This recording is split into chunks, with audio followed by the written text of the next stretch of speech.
In today's video, we're going to look at PayPal and the high hidden fees they charge for spending money in a foreign currency. I'll explain to you how PayPal hide their fees to make money from your foreign purchases without you even realizing, and also stick around to the end because I'll not only show you how to avoid these fees, but I'll also share with you a great alternative to PayPal so you can save money when spending money in a foreign currency.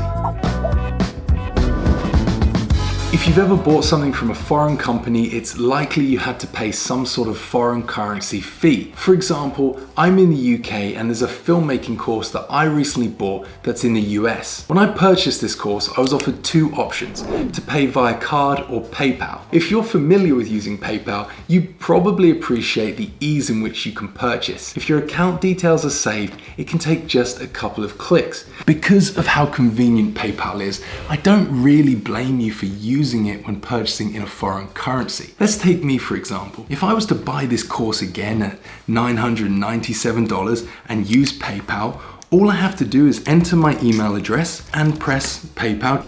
It even says the safer, easier way to pay. How nice! But ignore their pleasantries. This is where I want you to pay attention. You see, PayPal has given me an amount this purchase will cost in my local currency, which is £771.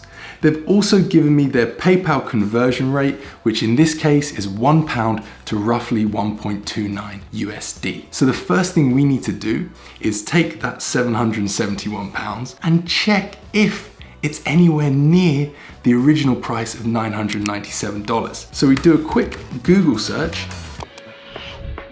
Wow, so according to this, it's actually £736. So if I was to press continue and pay this way with PayPal, I would have ended up spending £771, which is around £30 to £35 more than if I was to use the mid-market, aka the real exchange rate. Wow.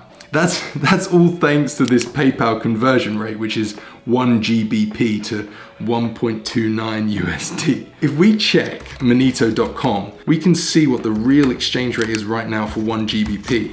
Wow, the mid-market exchange rate right now is actually 1 GBP to 1.35 USD. So basically, PayPal are just taking advantage of people that aren't familiar with exchange rates so they can make money from their foreign transactions. To avoid this, let's begin by clicking See Currency Options. It's kind of small and hidden. And now we have two options, my local currency GBP or the foreign currency USD. Let's click USD. Wow, PayPal really doesn't want you to use this option.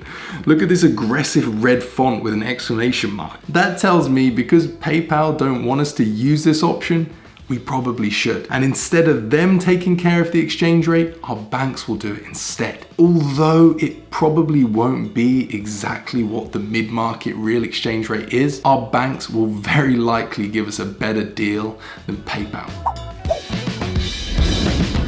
One of the best ways to make this purchase would be to use the Wise multi-currency account and card. This is especially useful if you're someone that routinely purchases from foreign companies or spends money abroad. It's basically a great foreign currency account. For example, with this account, you can receive up to 54 different currencies. So if I've received US dollars, I could then buy products from the US with this card and incur no transaction fees or hidden fees within bad exchange rates. I would just pay the original amount, which in my case was $997. But what if I don't have dollars or any other foreign currency? Instead, let's just say I've deposited £800 into my Wise account to cover this particular transaction. Well, if I make this purchase using my Wise card right now, according to their website, Wise will charge me a fee of around $4, and thanks to the fact they only use the mid-market, aka real exchange rate, I will end up spending around £733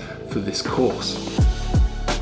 Remember how PayPal wanted to charge me £771? Using this Wise card would be a much better option, and probably a better option than any high street bank. But it's important to note that the Wise card is limited to a total amount that you can purchase per day, which in the UK is £1,000. Although according to the Wise website, this is just the default and the maximum is £10 £10,000. So you may be able to request a larger limit. You can't necessarily buy sports cars or houses with this card, but it is great if you're going to frequently make foreign purchases that sit beneath the limit. So don't let PayPal rip you off by exchanging your money at the point of purchase. If you must use PayPal, ensure you select that bit of blue text which says select currency options, and you ignore their red font and pay in your currency. Just let your bank take care of the exchange rate. And if you want to take it one step further, I recommend you sign up for a Wise multi-currency account and card